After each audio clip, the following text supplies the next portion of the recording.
Hope everybody's doing well today. First time I've had the opportunity to speak to the media since I've been back.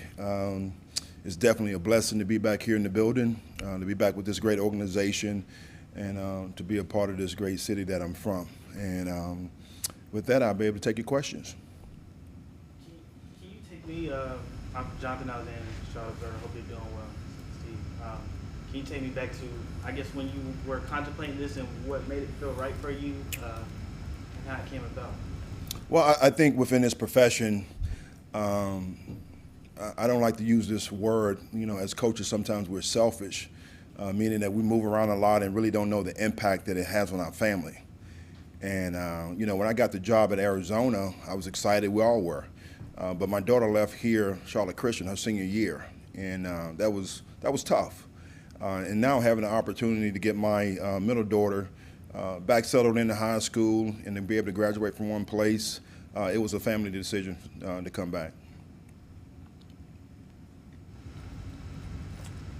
Was that a decision that you reached out to the team, or they reached out to you? Like, how'd that kind of bond? Well, I know a lot of guys on the staff here, so there was transition that they had on their end, and then tried to reach out for my curiosity and see whether or not I would be interested in coming back. And of course, I had some other things going on, but wanted to entertain what we had here because I know, once again, this is a special place.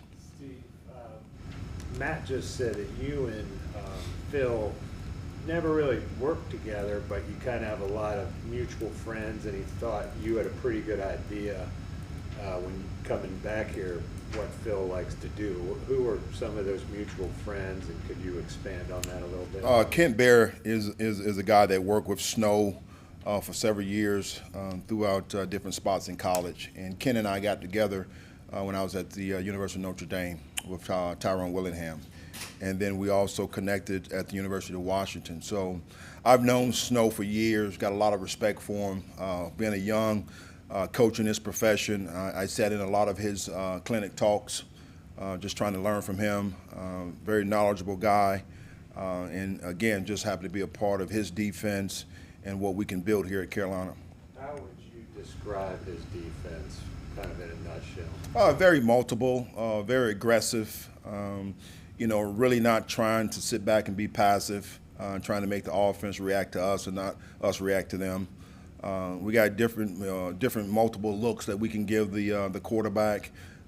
We have guys, personnel-wise, that's so athletic on the outside that can rush and drop into coverage. So it gives you a lot of versatility in what we can do. What are your thoughts on Jeremy Chin and his potential, what he can do for you all this year? Great football player, extremely smart, physical, tough, can play anywhere on the field. As a coach, I love to have him exactly where he is, which is safety.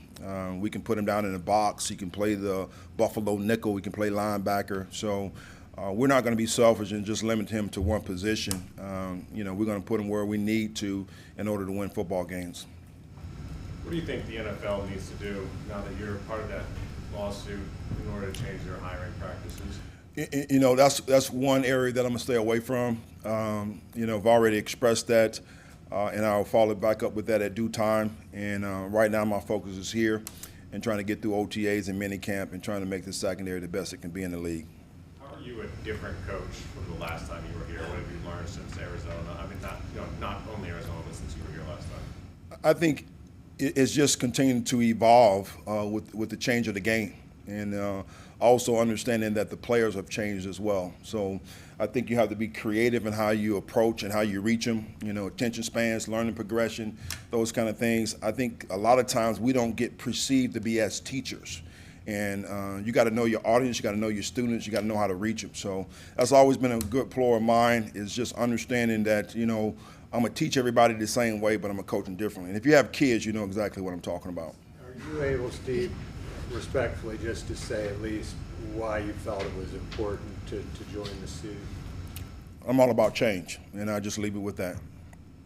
How are these players different? This generation gets a rap of being spoiled or uncoachable. Is that fair?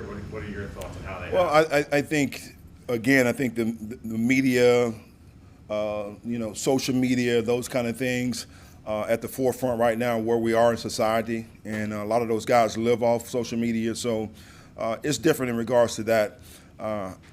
Coach Rule does a tremendous job in the approach of always trying to stimulate the player's mind. We test our guys every day, and we try to, to get that 1% better, as he talk about each and every day. And how we do that is just constantly trying to, install certain things, implement it and teach it, and then get the recall the following day. So you try to keep them focused, and they get locked in and try to stay away from the social media stuff and not always on their phone.